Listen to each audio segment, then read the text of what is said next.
check-in. This is our next to last, our penultimate session together.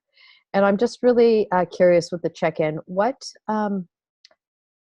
missing? What do you still feel like you would like to learn or experience or take away from the time that we've spent together and what we've been learning? We can popcorn, whoever's ready first.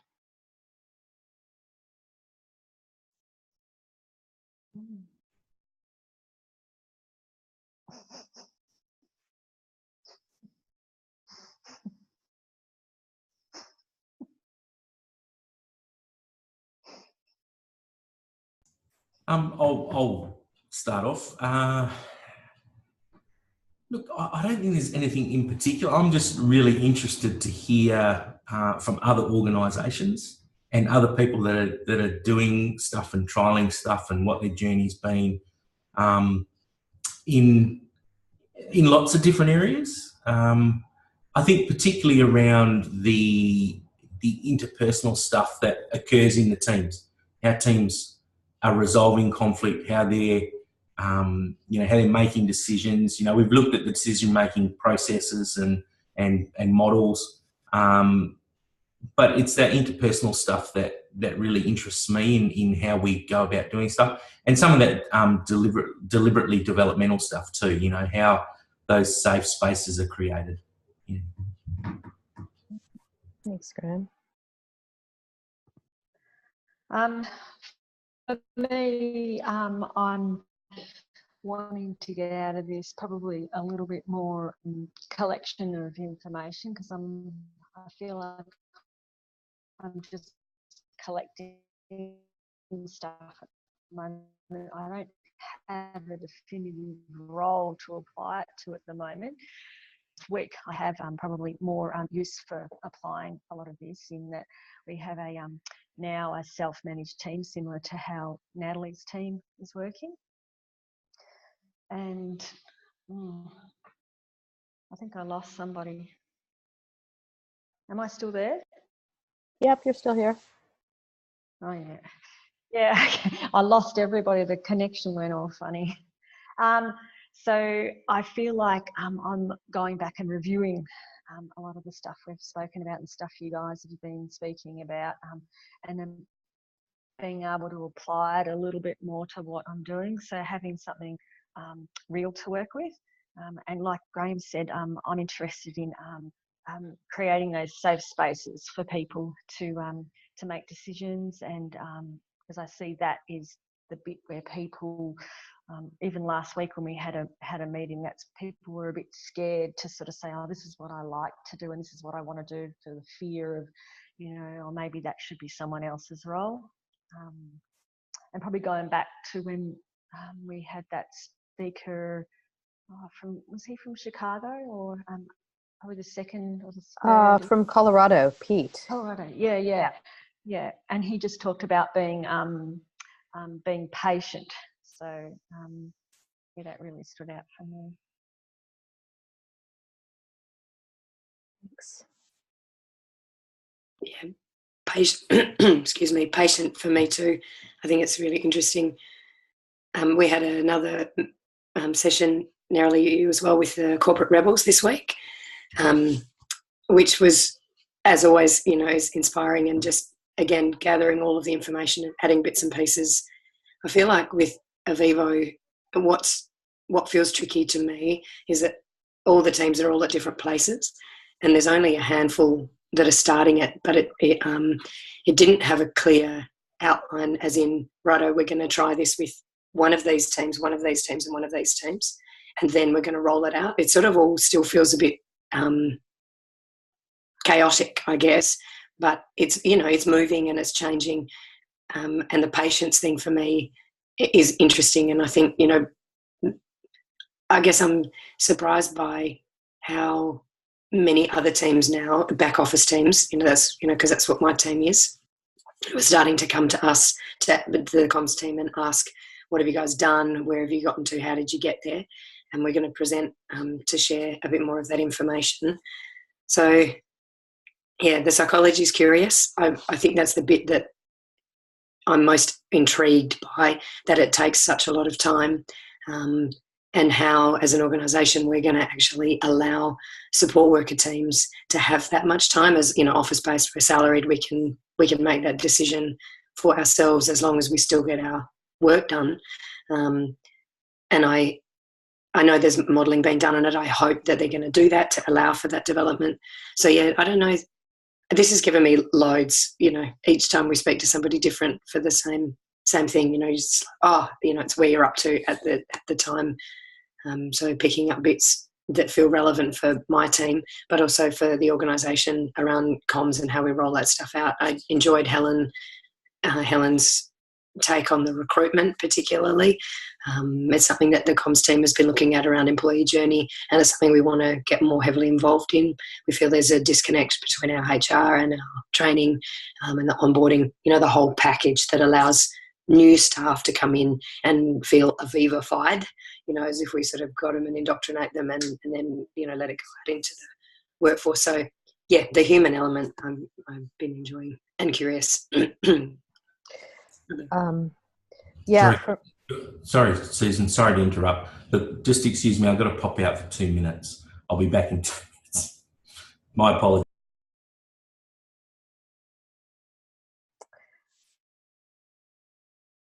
So I'll do my check-in when he gets back. I'm just interested from both of you, having been through this journey with Avivo and like understanding and realizing that you have to have patience and it takes time. Can either of you pinpoint the time where you, I don't want to say got it, but felt like Avivo really means this, and it's not just like another restructure or reorg where somebody's coming in to tell us what to do, that this is really a journey that we're all on together in our own time, and this is just the way that we do things from now on? Or was it just like a gradual thing where you kind of didn't even notice when the switch happened? I think for me is what I said in my check-in is when I actually had to apply it to something practical that I was doing, and the way that I may have been supported to do that. So I had a bit of a stint where I went out to the wheat belt and worked with some fairly remote teams on building a local team, and I think that was when I realised. But equally, I realised how quickly it all folded and people wanted to pull away from it as well. Like, oh, that's not working, let's go. But quickly, as the momentum has grown within the organisation, I'm seeing and being involved in that a little bit more. I can see that there's been some clear blueprints and of our direction, a little bit more clarity around that, and sharing that information with the wider organisation. That's from my perspective, and I get that it could be different for each person depending on how quickly they're catching on, or I hear from other teams, so facilitators that are building these teams, that they're sending out a message to their teams that, oh, this is not going to happen for another 18 months, we're not going to see that. But yeah, I know. And I was really interested that was going out to the teams, that, okay, what aren't we saying that isn't making it clear? That, oh, maybe the vision is not going to, like, what's going to happen is not going to happen for 18 months, but it's happening now, Yeah, so that's a good question, Sandra, Susan, rather, because that's what I'd like to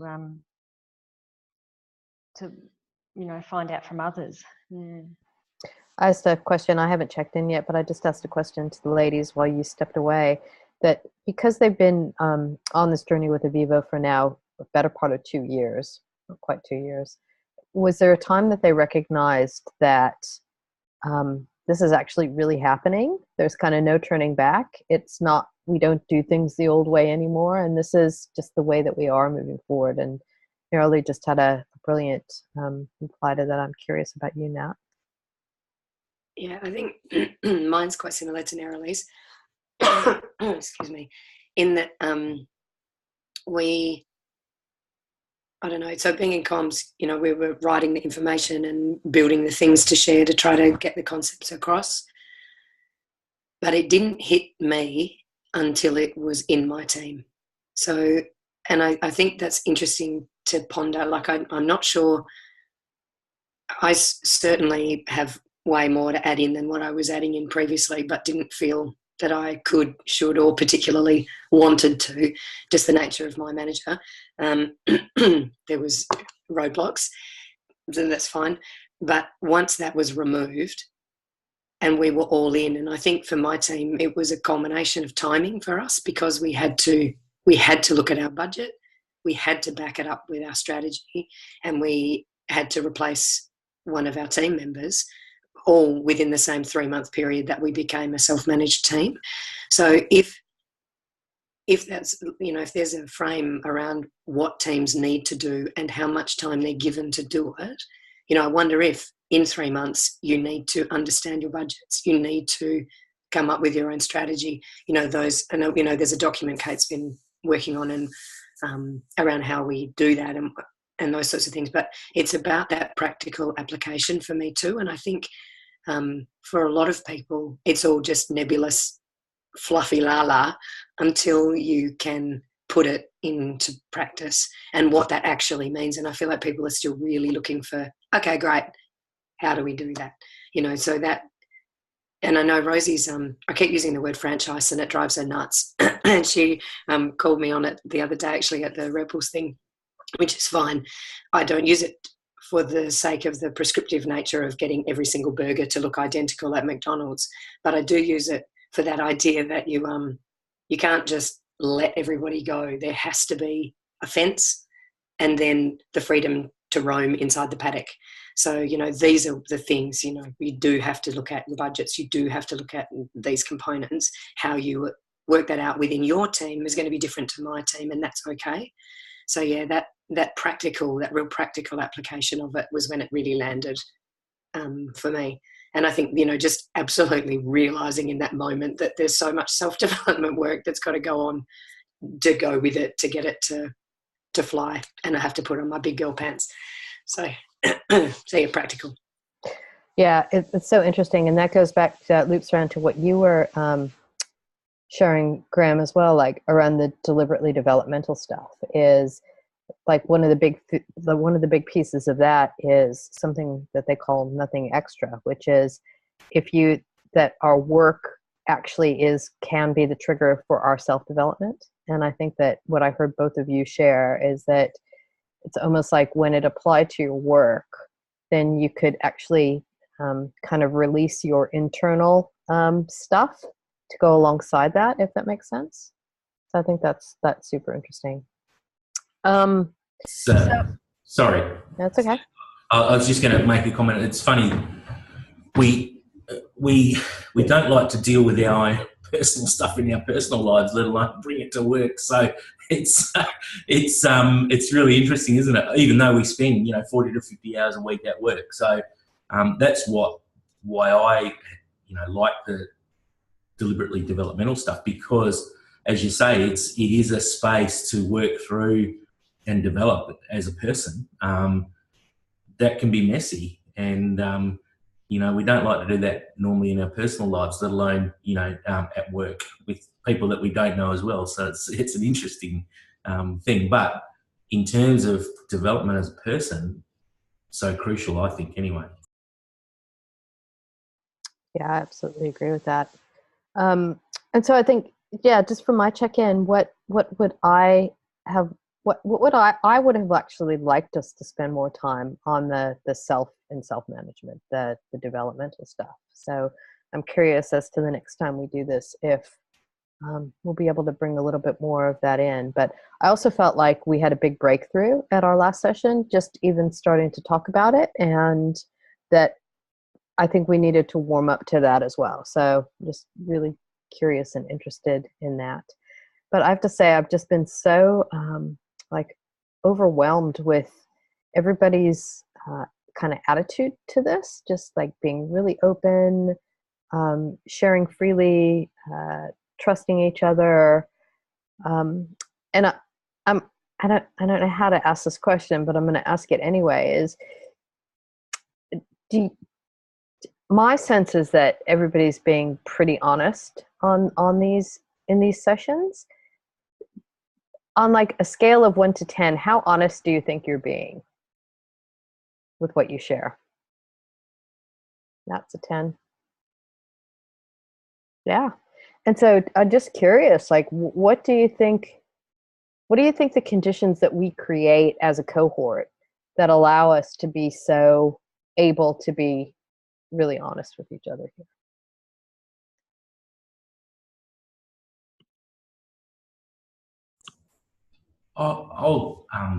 Sorry, narrowly, we couldn't hear you. I saw your lips moving. You go, Graham. Okay, sorry, narrowly, I didn't hear you. I would say, just off the top of my head, probably 2 things. Firstly, that it's probably good that it's a small group. Like, there's only ever been sort of 6 of us, maybe, on the video, and then a presenter. So perhaps being a little bit more intimate in that it's a smaller group, because I know I've seen some of the videos and there can be up to 10 or 12 people conferencing in. So I think that's part of it. I think also, for me personally, what I've noticed is that both yourself, Susan, and Kate, as people facilitating, just direct. So there's no, do you know what I mean? There's no bullshit. It's like, okay, this is where it's at, and we'll call a spade, not in a mean or nasty way, but it's like, okay, this is who we are. We're humans. We're fallible. We're all learning. So that kind of creates a safe space to share. That's what I would say.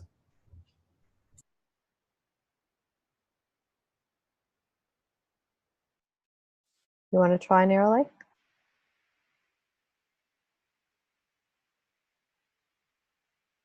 I've got some problems with the internet. Can you hear me now? Oh, yeah. It's echoing pretty much what Graham has said, and the space that we're in, and the in the room, and also the directness of people. And I think that there's people are all wanting to learn and understand and bond. So it's an easy place to do it.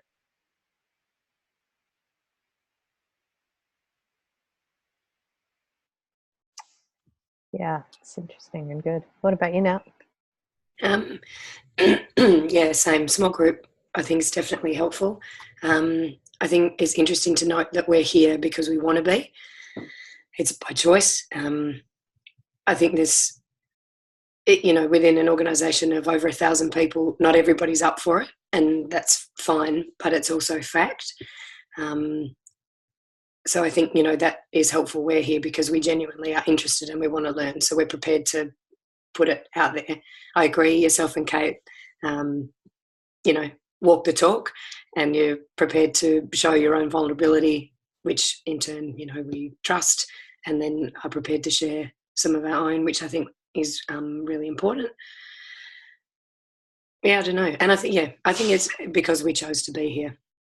It makes a bit of a difference. We've heard that feedback even like with our team. We had the luxury of choosing our team, whereas not everyone has had that or will have that necessarily in the teams, even though it's supposed to be that way. So I think that's interesting. Thanks, Nat. Hi, Mike. We can see you. We can just see the top of your head. Can you adjust your camera a little bit? Go down even lower.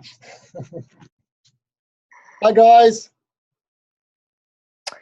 Everybody, as you can see, I'm not Carol Seaborn.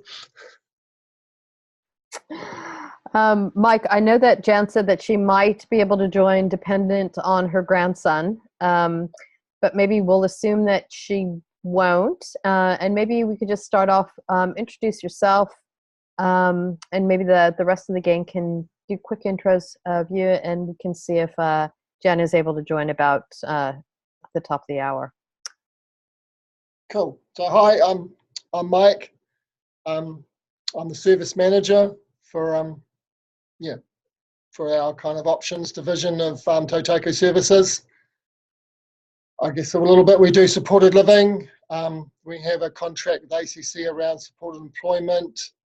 We have some very high needs guys, and we do a little bit of individualised funding. We're also going through Enabling Good Lives in our region, which means that people will have the opportunity to take their support services in a financial bucket and move that around and have a lot more flexibility about what they do with the bucket. I don't know if that's enough information for you, but I'm happy if you want to get a bit more detail about what we do. We've got about 92 supported living clients, 80 odd staff, mostly part-time. We've got 3 team leaders, 4 support coordinators. We've got a part-time administration. We've got a vocational contracts team leader. And we've got some projects and pilots like circles of support that we're working on. Oh, hi, Jan. Hi. Hey, Jan. We're just doing quick intros, and I'm glad that your grandson has allowed you to join us. See how long it lasts, right? Maybe would you like to intro yourself, and then Graham, Nerylene, and Nat can introduce themselves. Okay. So I'm Jan, and I'm the lead for an organisation, Tautoko Services, but I'm also a member of Helen Sanderson Associates, and so I'm a lead for Helen Sanderson Associates in New Zealand. And yeah, that's partly how I got into self-managing, really, because of the work that Helen's been doing in the UK. Jan, would you mind just sharing your short little story that you always share in the circle, because I think it's so powerful, like how you actually got into this work. Oh, okay. So I got into the work of working in the disability sector, at the beginning of my working career, really.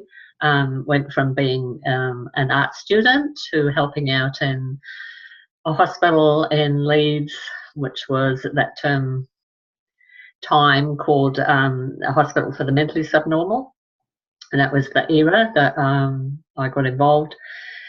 And so I started doing art with some of the children within the hospital where they lived, and school was within the hospital. And so that experience really stuck with me. Still remember those children now. And so that's where my mission and my vision that there has to be better lives for people, I guess, started from. So then I went into teaching in similar pattern of the children who had special needs with the children that were sent to do art classes, and I was the art teacher. And again, I started to think about how I could use my skills and abilities to actually get them to engage in learning. And that's kind of how it followed from there. Then I was at the College of Education and establishing courses for people who were working as support workers. And a lot of the students would take on board and want to work in a person-centred way with people, but a lot of the times there was barriers within the organisations for them to actually carry out what they wanted to carry out. So my next step then was given the opportunity to think I need to go into the sector and set up an organisation that will work in a way that I believe it should be working, which is about giving people voices and choices and letting them develop and live ordinary lives, same as anybody else. And so we went from 10, 14 years maybe delivering behaviour support services for those people who were deemed to be most challenging. And of course they weren't really challenging at all. They were just people whose needs weren't being very well met, and people weren't communicating well with them or listening to them. And from there we set up supported living services, because there were people who came to us for behaviour support but ended up being kicked out of their residential services because they didn't fit. They weren't compliant enough. They maybe tried to do some destructive things within those environments. And then there was a number of people who just wanted support to live their lives who didn't fit in the ordinary system. So we started delivering some of the first supported living services in New Zealand based on the needs of those people. And so then we got into the person-centered thinking tools and connected with Helen Sanderson, started using all those tools around developing one-page profiles and what's working, not working. And the logical next step really was, well, why do we do things differently for the people we support to how we do things with each other? So yeah, it had to be the next step really, to think about how we worked as colleagues, how we valued the people we worked with, how we developed people's skills, and how we took person-centeredness throughout the whole organisation. So that led us to self-management. Thanks, Jan. Nat, you want to go next? Yes. Hi. I'm Natalie. I'm homesick. Excuse the.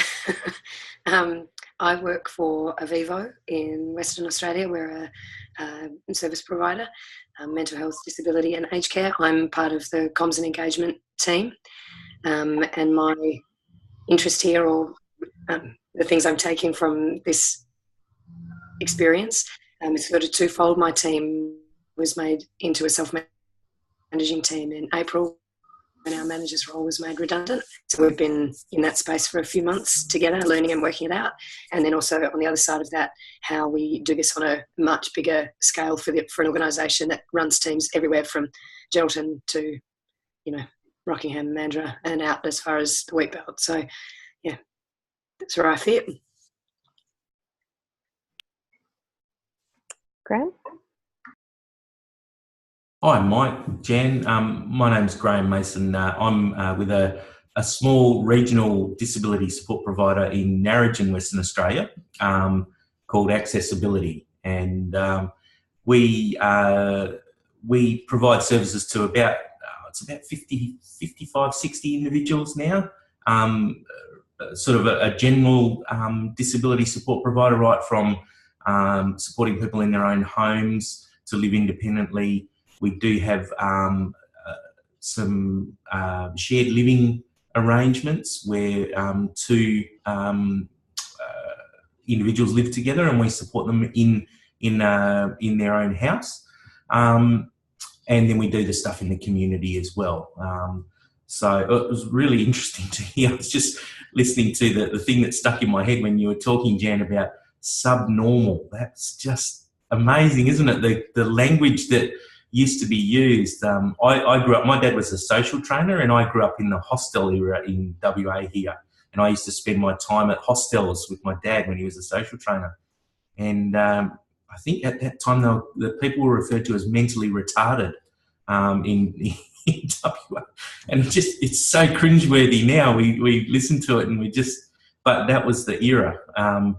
So it's great that things have changed and we've moved on, and people with disability are at the centre of what we do.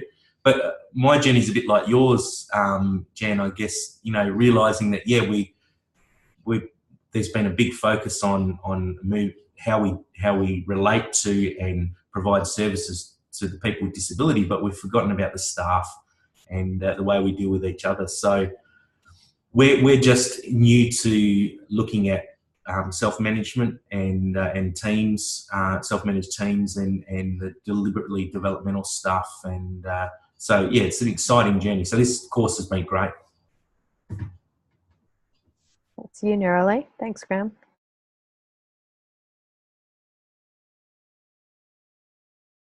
Hi, my name's Neroli. I work for Avivo also. I work, and my role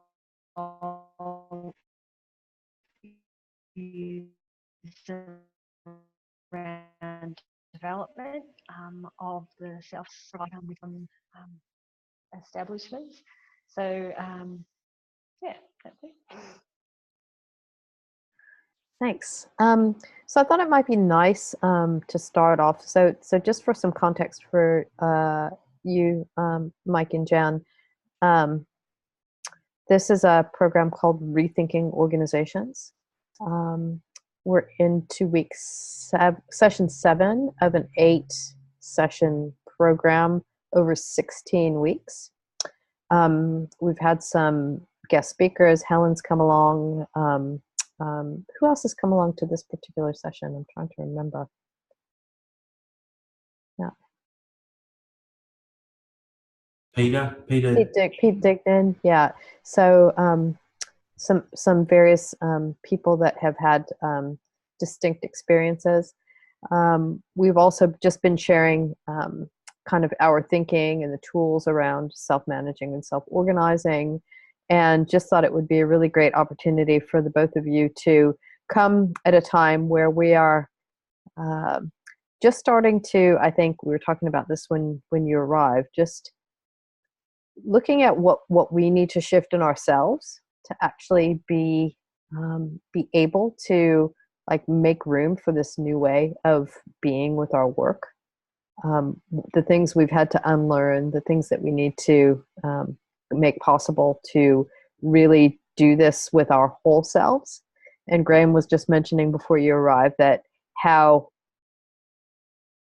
antithetical that feels when most of us don't like to deal with our stuff outside of work, and the thought and the idea of doing it within the work context just seems even more bizarre.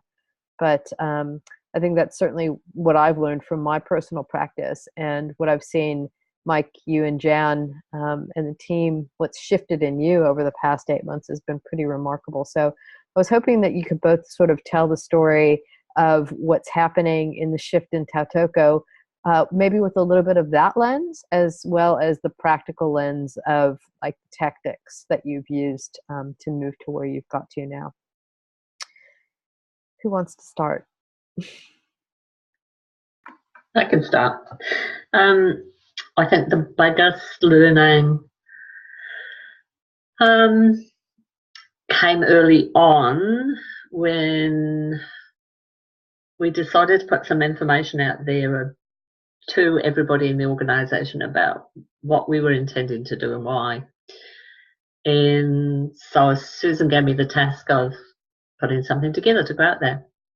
And the first thing that I wrote was all about we. This is what we're doing, and this is why, and this is the rationale, and this is how it relates to our strategic plan, and this is the evaluation we've been doing, and so this is what we do from there.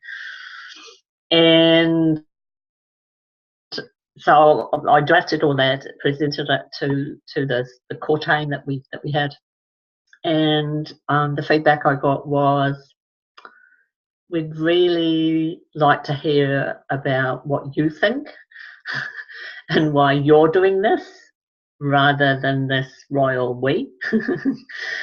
And so that was the first kind of light bulb moment for me, was to stop talking like a CEO and to start just talking like myself. And so I thought, yeah, okay, get that.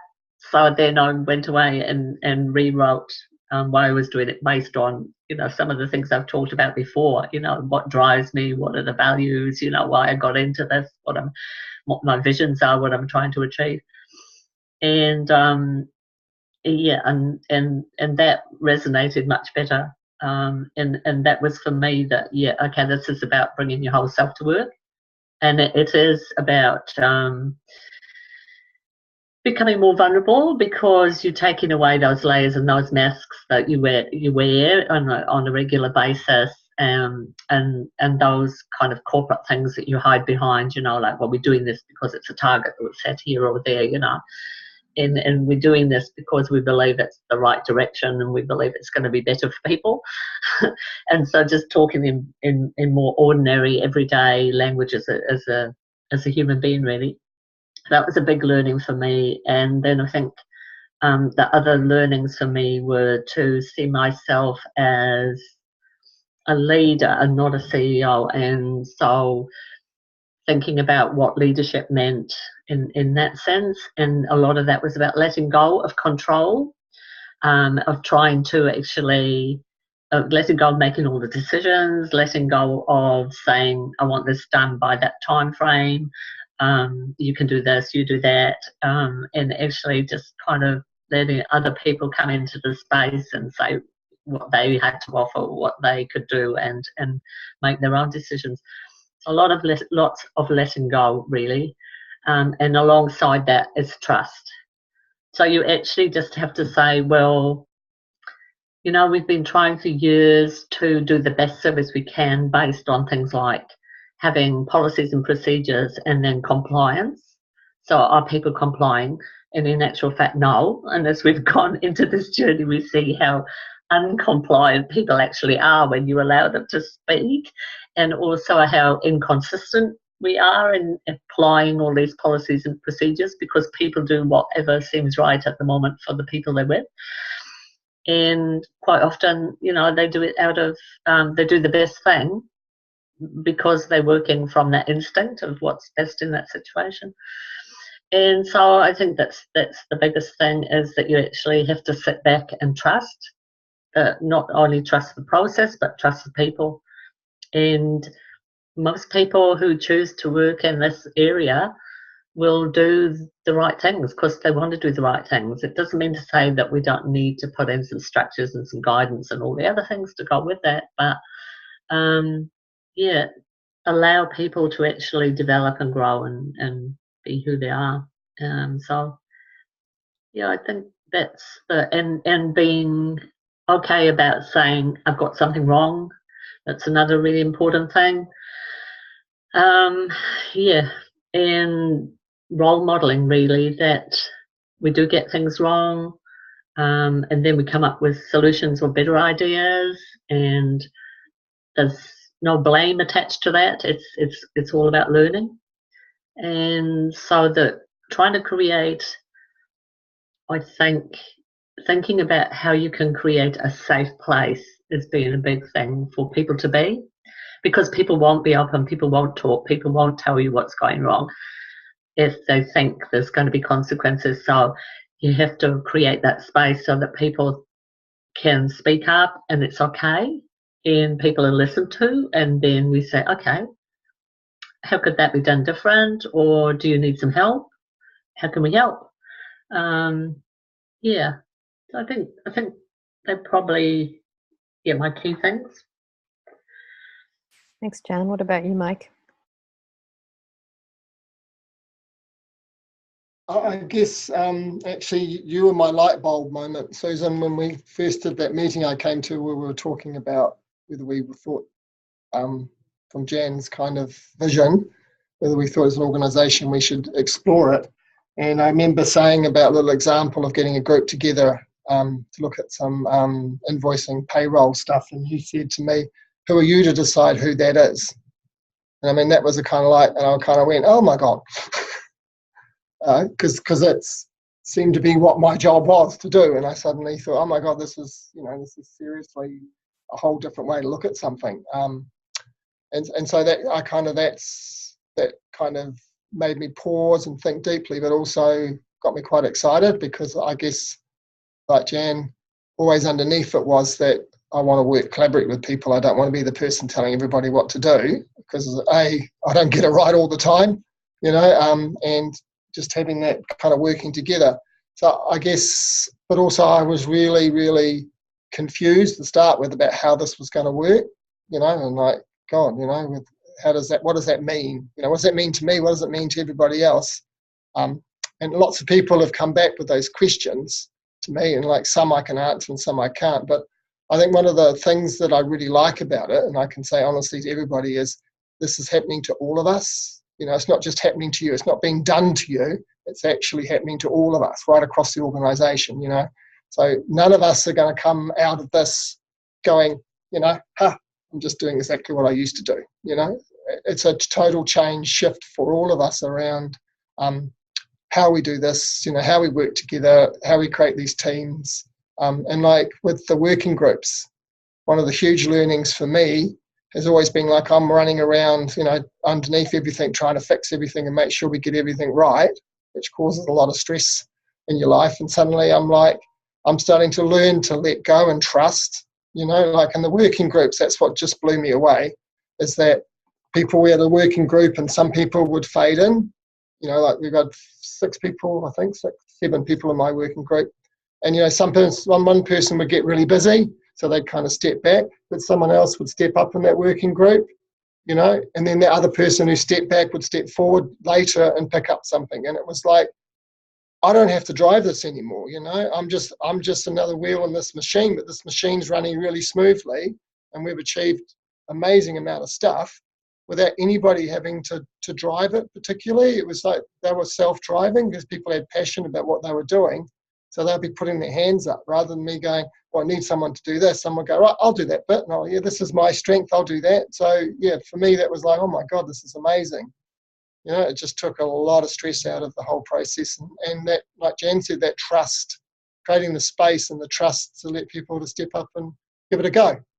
And we're not saying that we're going to get it all perfect and we're going to be 100% spot on, but way better than I think what we would have got if one person had been trying to drive it and had been, right, you need to do this by this date. So I guess that's some of the learning from me, and to step back. Thanks. One of the questions I asked Neroli and Nat, because from it, they are with Avivo, and Avivo has been on this journey for the better part of 2 years now. And I asked them both, what could they identify the moment where they felt like, okay, this is the way we do things now, as opposed to the old way. And I guess like partly that question, but also the question, what do you think were the specific kind of starting conditions at Tautoko Options that allowed you to, once you'd sort of said, yep, we're going to give it a go, for it to happen really quickly, and what looks to me from the outside to be not exactly effortless, but actually not that difficult?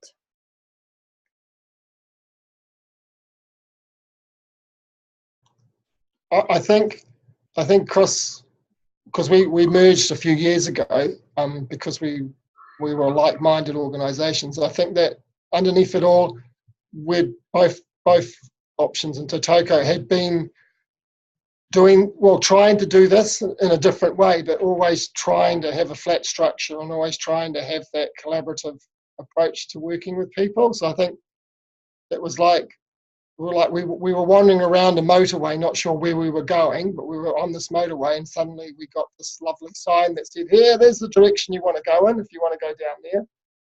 I think that might be one of the reasons why it's merged, and also with Jan's passion around empowering people, empowering staff, and having that, I guess, bringing your whole self to work, so from my point of view, I think that's why, I'm not saying it's going to be a smooth ride and we're all, we do have the bumps and lumps like anybody else, but yeah, from my point of view, I think part of it is just that there was that kind of belief underneath it all that yeah, that's what we've been trying to do for a long time, but not really knowing how to get there.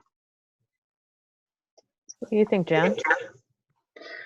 Yeah, I think it's about values and the fact that a lot of people within the organisation are sharing the same values about how we do the work and what we're trying to achieve, and that was there anyway.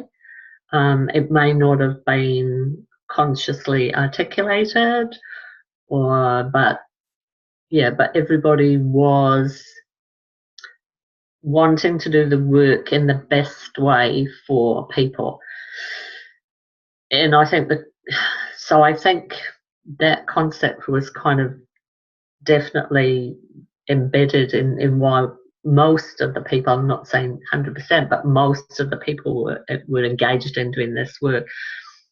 But I think also the fact that we involve the people we support right from the beginning, and that was kind of a given as well, that if we're going to do this, it's not just about the paid workers doing this, it's about the whole organisation, including the people that we support, and they're going to be part of this. And so I think having those first forums where we looked at engaging and bringing into the forums the people we support helped the support workers to actually understand what we were trying to achieve better, because the people that we support, a lot of them just kind of got it instantly. What we were talking about, that in those first forums that we had people say, yeah, I'm pretty good at self-managing. I organise this and that in my life, and I tell my team what I want, and I could help other people learn how to do these skills. And so, yeah, people were taking the direction from the people they supported and thinking, okay. So I think that helped the openness. Yeah. Yeah. I'm just looking at you, Graham, like shaking your head, like you are just getting ready to invite your organization to go on this journey. And I'm just curious what's resonating most with you. What kind of questions do you have? What's feeling scary and possible, but also, yeah, I don't know. What's coming up for you? Yeah, it's really, really interesting. A couple of weeks ago, so just to let Mike and Jen know, we're just looking at experimenting and trialing and setting up, one team to see how that works in our organisation. And Graham, remind us how big your organization is. How many people and how many people do you support? Yeah, so we support at the moment about 55 people on individualised type support packages, and then we do a little bit of block funded respite as well. But we sort of cover a 200 kilometre radius out from our organisation, and we've sort of using a sort of, I suppose, what you call a hub and spoke model. That seems to be the talk these days. But setting up remote coordinators or team facilitators that will then have a team of people around them. That's sort of the vision at the moment, I suppose, around how it might work. But that's all up in the air because we just don't know. One of the things that's really stuck out for me was Kate said when we were talking about it, I'm thinking as a CEO, we come in and we impose this new structure. And Kate said to me, if you do that, you're just doing exactly, it's a command and control type thing. So and I just thought, yeah, duh. We really just need to see who wants to do this from the staff's point of view, but also hearing you, Jan, talking about, one of the things I've been thinking about is, and starting to do, is talk to the individuals and the families that we support and say, look, this is something that we're thinking about. What do you reckon? Does it sound like, something that might actually be better for you guys, have a better impact on you guys? Because my belief is that if our staff are engaged and happy and really passionate about what they do, then that translates to better services for the people that they support. And so but that's just my assumption.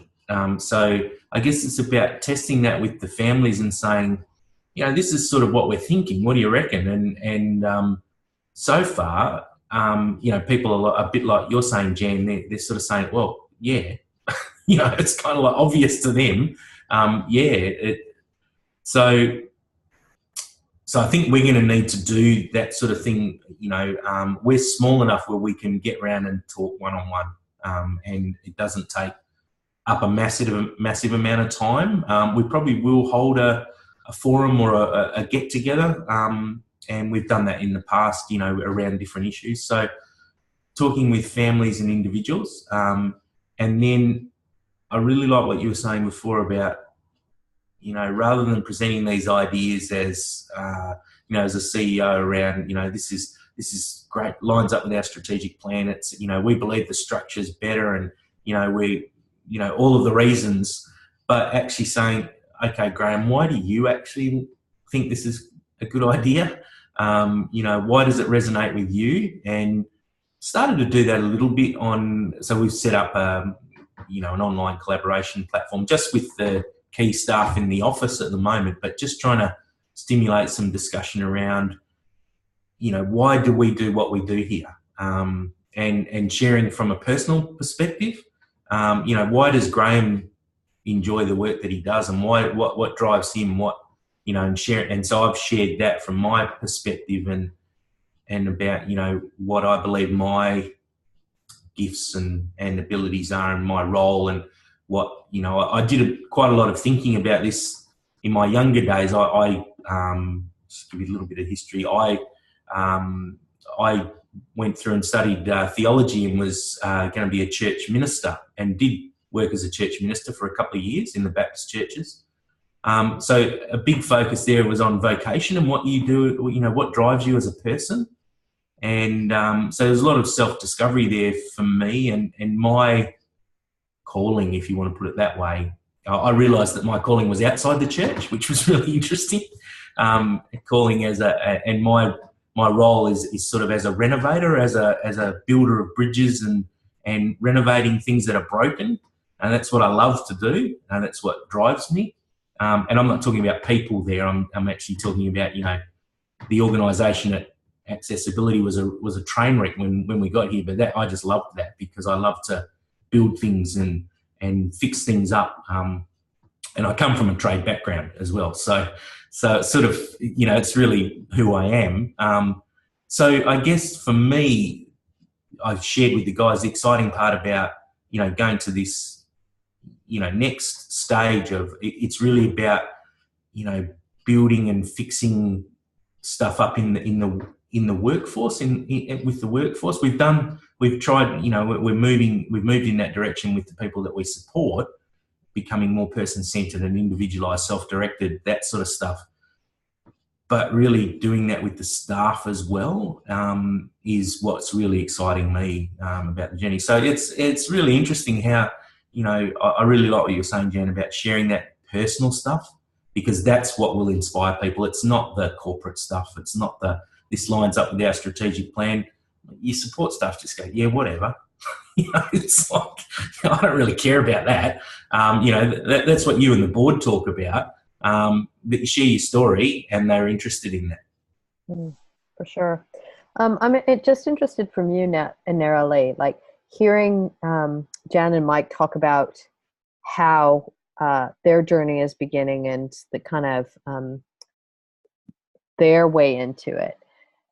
I think that as individuals in a much bigger organization, what are your reflections on how you were sort of introduced to these ideas, and what you wish could have been different, or what if you were Rosie and Kate, what might you have done differently in the beginning to either understand better, make it feel better, or more clear?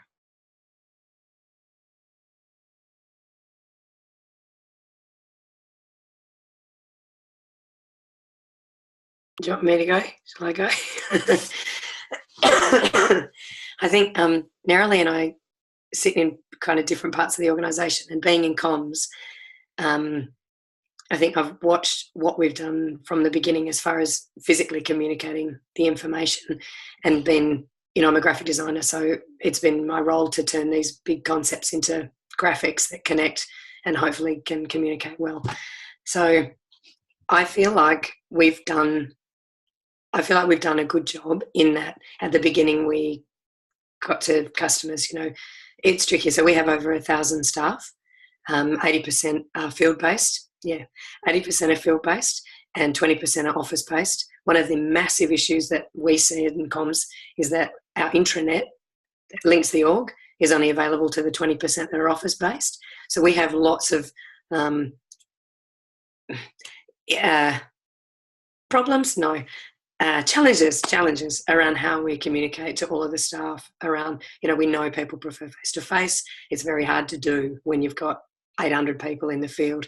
There's been a series of workshops from the beginning where there's been employees, then there's, been the customers, there's been different working groups that have all had different roles. I think Rosie and Kate have done a great job of guiding it.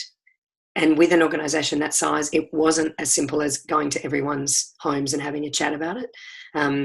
It had to be, sample groups from all over. But because of that, the Chinese whispers has been hilarious. But then, I think they've done a great job of evolving with that. So then, we had a series of support worker workshops earlier this year.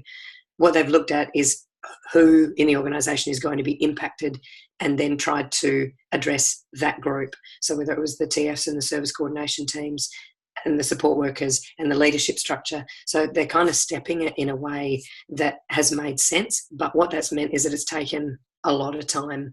And it's been quite interesting to sort of ride that, to want to try to get it across. We're going to do a stop and learn and be communicating about particular graphics and suggesting how people can get engaged, if they're interested. No, I have no idea. I haven't seen any of that. Well, we sent it out in this email. It went on the Facebook page. It went on the website. It's here. Did you see this?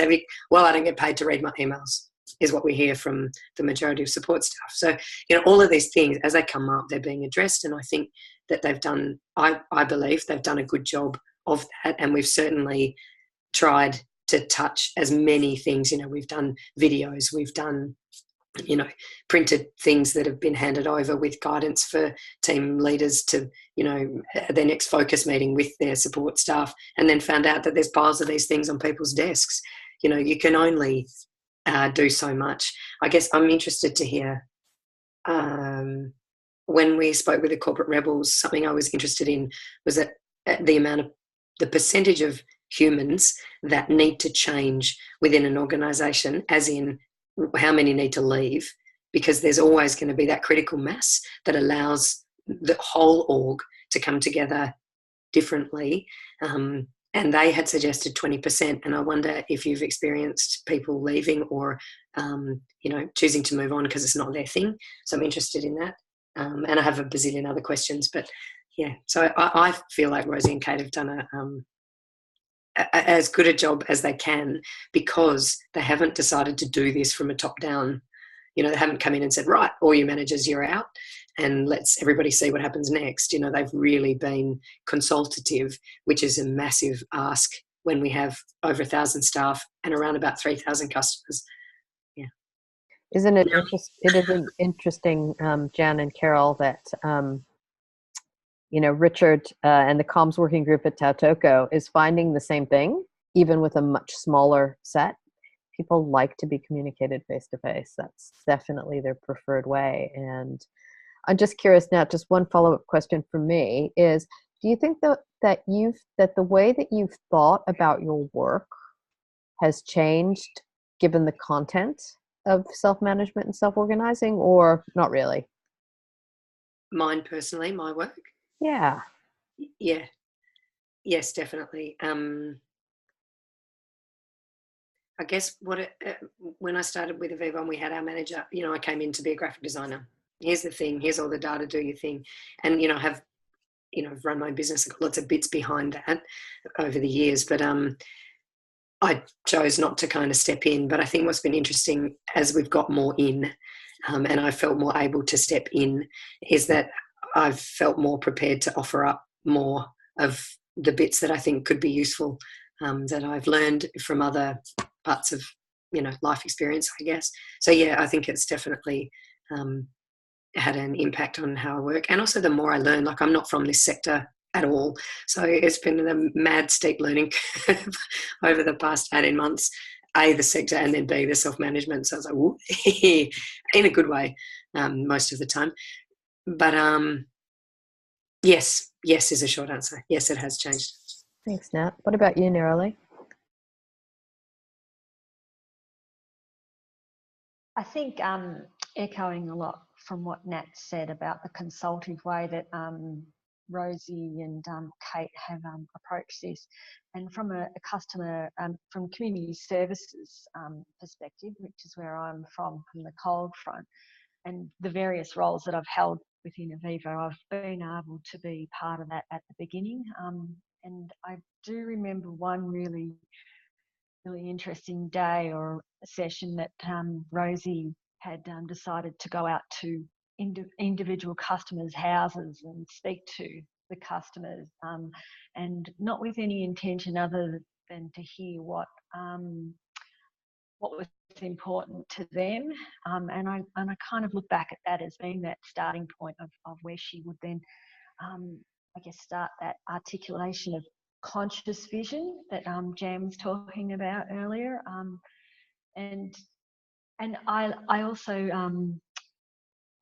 I guess, responding to Natalie's comments, that whenever they listen, that people listen really well at Avivo and respond to what is going to best help support us in community services. So when we've said, I don't read my emails, I'm not paid to read my emails, or I can't get onto the intranet, so I'm not able to be communicated that way. You know, I'm better off if I receive a letter in the mail, or, you know, they've been very adaptable to different ways of people receiving that communication. And yeah. Thanks. I'd just like to open the floor to you guys now. What's pinging for you? What'd you like to know from each other, not me?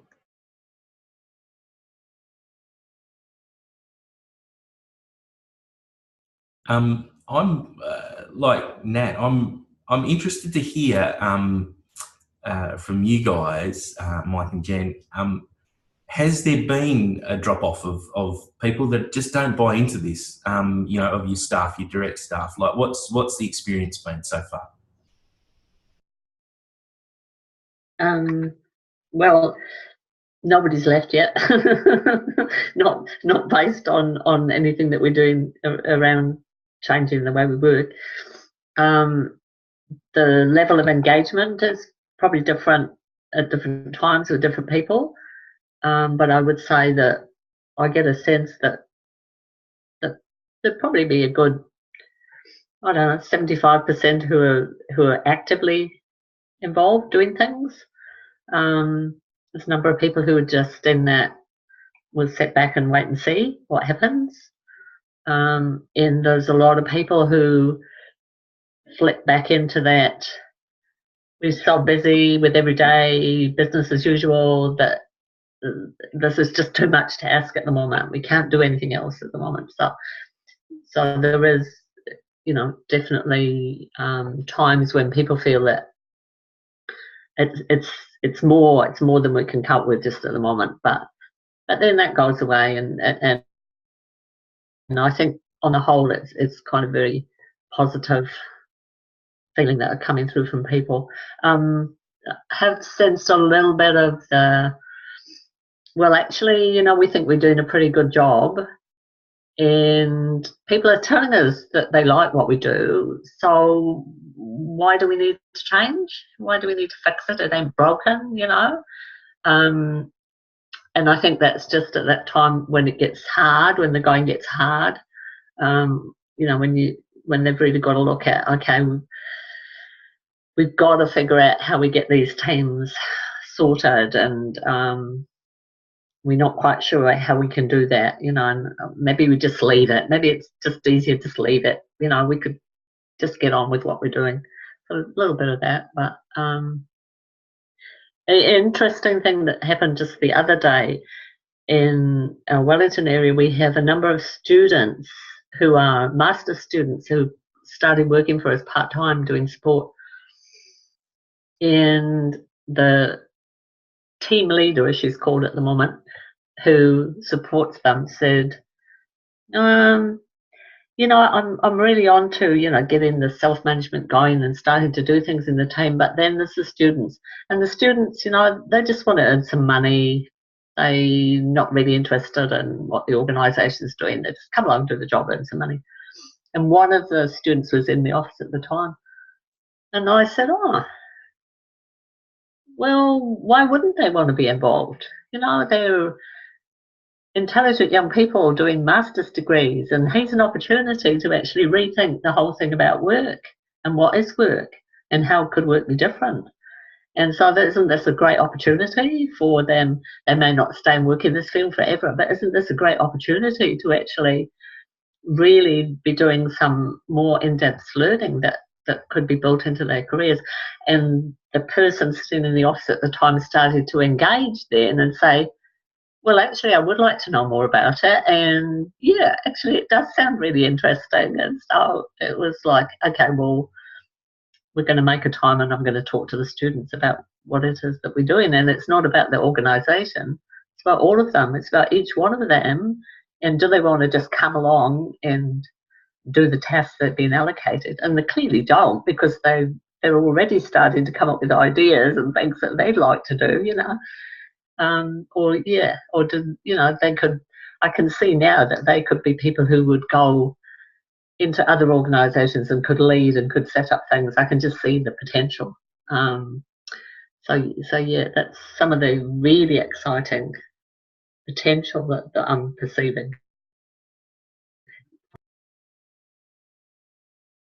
So it's not just about, it's a really interesting point. It's not just about a restructure of your organisation or work in your organisation. It's actually about work in general, and how can we work differently, whether we're here or whether we're anywhere.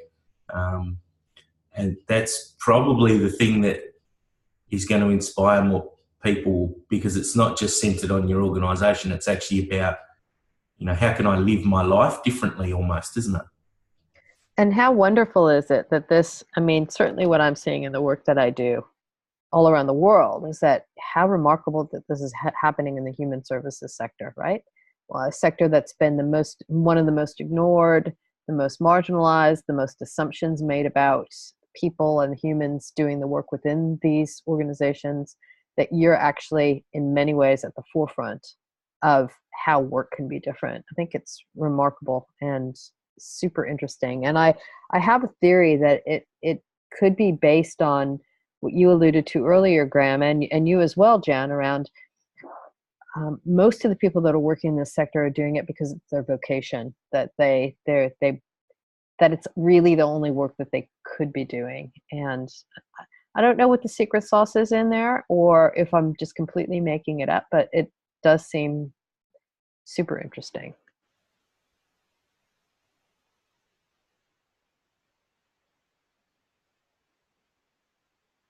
Yeah, I think it's kind of like, it's kind of like social change, isn't it? It's like reinventing a very squarish wheel that doesn't work that well, really, for most people in their jobs. I think most of the support workers are very interested and on board. There's a few, like Jan said, who are sitting back.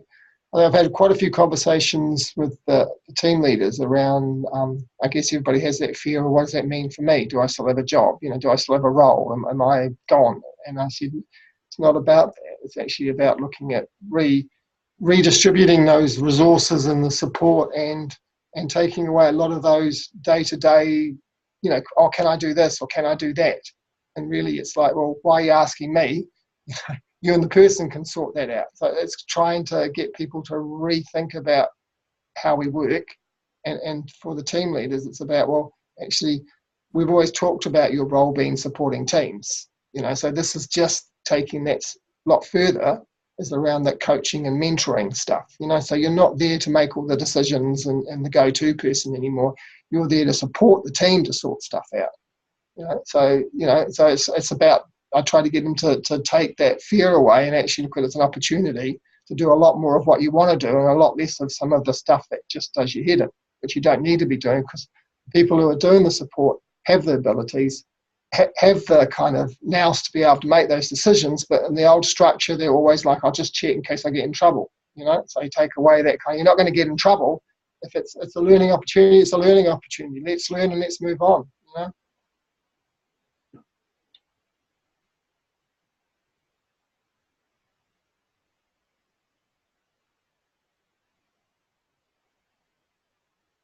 Yeah, I'm interested with you saying that most of the support workers, Mike, are up for it. Sorry, every time I speak.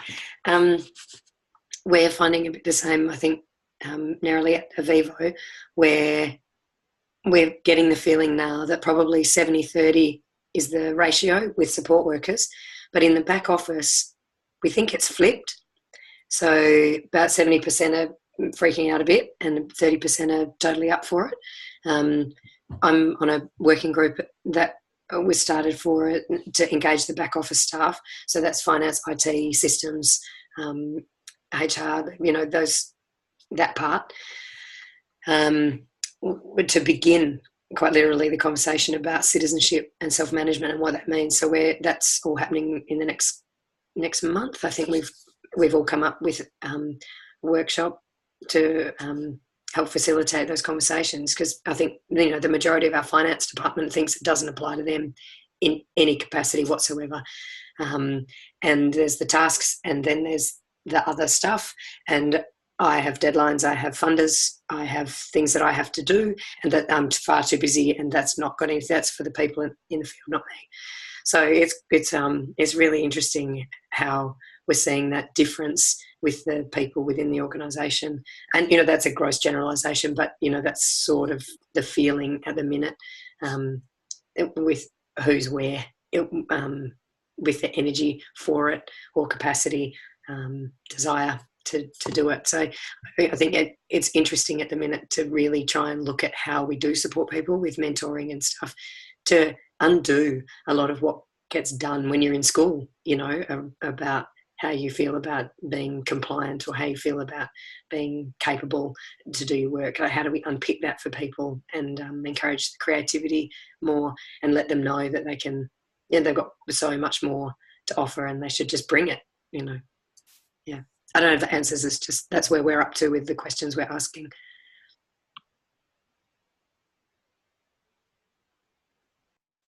Yeah, I agree, Nat, and just echoing what I think Mike said about redistributing the resources, because I think that the management or the leadership roles within the organisation are the ones that are scared at the moment, because they don't quite understand that that concept. And I wrote down what you said, Mike, because I get asked the question often, what about me, what about my job and what I'm doing. And it's interesting to hear Nat say the percentages and what they're seeing upstairs, literally.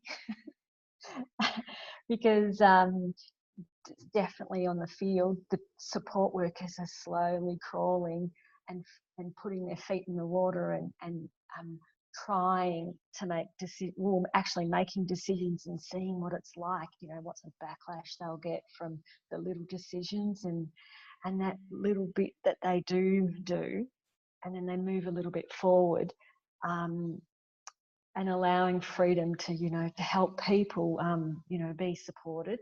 But in some cases it's been reined back for one or another reason, and then that really has disheartened a lot of people as well.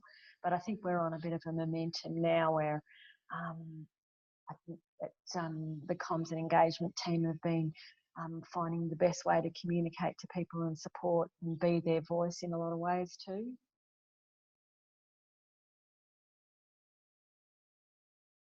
Yeah, I think that's I think just from what you've just said, I think for me that's kind of the challenge, is to kind of support the team leaders to balance that. Like you said, you don't want to start coming down hard on people because they make decisions and which would just depower everybody. So I guess it's that really working on a really good process for having those conversations, but a constructive conversation, not just a telling off because you didn't get it quite right, but what did we learn from this and how do we move forward? So I think, I appreciate that little piece of a gold nugget for me, is like I need to really start thinking about, for the team leaders, as we step back and move sideways, how we get those really good systems in place as the team builds their strength up to then to do that role, really. So thanks for that. I appreciate that. Mike, something. Oh, sorry, Graham. You, yeah, we started. It was something that's inspired by something we saw when we saw the Corporate Rebels a few months back, and we've only done it once from our office, but they've done it up in the Coral Coast, and I think the plans to do it again, hosting a Fuck Up Friday, where everybody comes and just shares something, and we it was at the pub, and it was about raising a glass and saying cheers, and let's bid that farewell, basically just to try to help people have a bit of a laugh about these things. And it was great fun, and it was the first one that we did. There was only, I don't know, maybe a dozen people there, so it became a bit of a sharing your most embarrassing stories that were outside of work, but it became a bit of a team thing, and it was it was a bit of fun, and it just lightens the feeling, and hopefully helps to dissipate a bit of the fear around those conversations. I like that. It's a Fuck Up Friday rather than Casual Friday. It could be could be good, couldn't it? I'm really interested, Mike and Jan, just to hear. You mentioned, Jan, earlier about one of your big part of your experience has been about giving up that control, and how you, and this might be a bit personal to ask, but how you guys have walked that journey of giving up that control, and how that's impacted you and the learnings you've had personally around that. Yeah, well, I made the decision at the start to change my title from a CEO to lead, just to signal that I'm going to be doing something different. And then this year I dropped my hours, so I only work 3 days a week now. And so that kind of signals to everybody that I'm doing something different here. And because I only work 3 days a week, then I can't do everything I used to do in 5 days anyway. So I have to think about what is it that I need to do, what don't I need to do, and what can I just let go of. So actually taking that step of reducing my hours pushed me into having to let go of things. And yeah, so and I found it liberating. Yeah,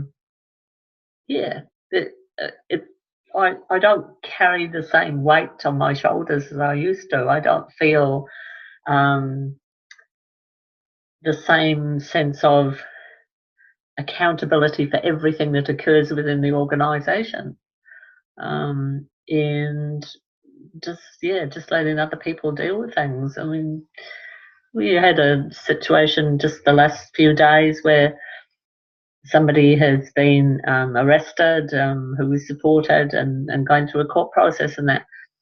And a couple of years ago, I would have probably been what do we need to know about this? What's the risk? What do we know? Who do we need to tell? Does the board need to hear about this kind of thing?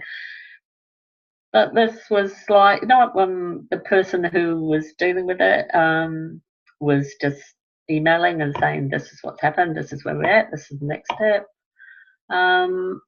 In dealing perfectly well with the situation, beautifully in fact, and just keeping us informed, and there was not a stress about it. It was, okay, that's how it's going down, that's fine. So so I think the other thing is that taking time, in the time that I do have, to do things other than those everyday tasks, to actually set aside time to follow the Corporate Rebels and read stuff and look at the videos and keep the big picture vision, and have a conversation with Rosie the other day and share with her our journeys and to help us reflect, and just like, that's a good piece of information. And by the way, Natalie, I love the graphics you've been doing, because Rosie shared some of the wonderful, I think, oh yes, must do something like that, so just putting things out there for other people, things that might just trigger people into spark some new excitement or interest. And I don't know, is it that I'm wandering on again? Is that kind of answering what you were asking, Graham, there? Yeah, definitely. It's really interesting it's been a little bit of my journey too. I'm a bit of a control freak. So, actually just letting go and is actually really liberating, which is quite unusual because you don't expect it. You think, I'm going to feel more stress, but you actually, I think, you draw a line in the sand and you go, well, I'm not going to worry about that anymore. And that is quite a liberating journey. I've got a long way to go, but it's been good self-feedback that, to have that. So it's interesting to hear, a similar sort of experience for you. Thanks. I'm just conscious of the time, team. We're at time. So I think we've just got time for checkout. But one thing before just Graham, Nat, and Neroli, would it be possible for our last session for us to move the time to 1 p.m. so that Kate can be with us for the last session? Does that work for you? Great. I'll have Bev send through the change. Anybody like to offer a checkout question other than me? And it's open to you, the two of you as well, Mike and Jen.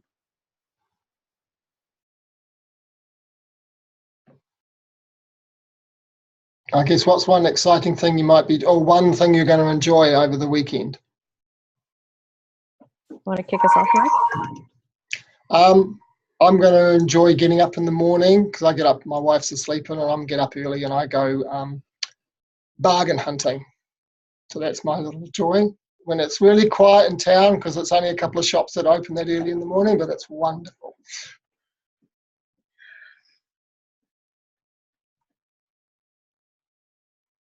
I'm gonna condition myself to be really excited about studying this weekend and pray for rain and miserable weather. I'm going to get in the car and head up to John's neck of the woods to have a lovely reflective retreat weekend at Riversley.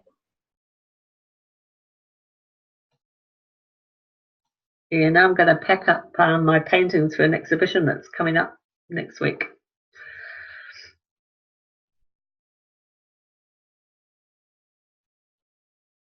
I'm going to enjoy a really nice brunch on Sunday out at a little winery just out from Narrogin. So that'll be really nice. Looking forward to that. And I'm going to actually work on enjoying being sick because it slams me in a way that doesn't make me stop very often. And so I'm just going to sit in it and enjoy being still for a change. Lovely. Thanks, everybody. And thanks so much, Mike and Jan, for joining us. This just learning from each other and reflecting together, I think, is so important. And whenever this happens, I'm always keen to try to understand ways that we can do it more regularly and more intentionally. So I'll be leaving this call with that. So thanks. And thanks, guys. It's been great. See you soon. Thanks, guys. Thanks, Mike and Jan. You're welcome. Bye. See ya.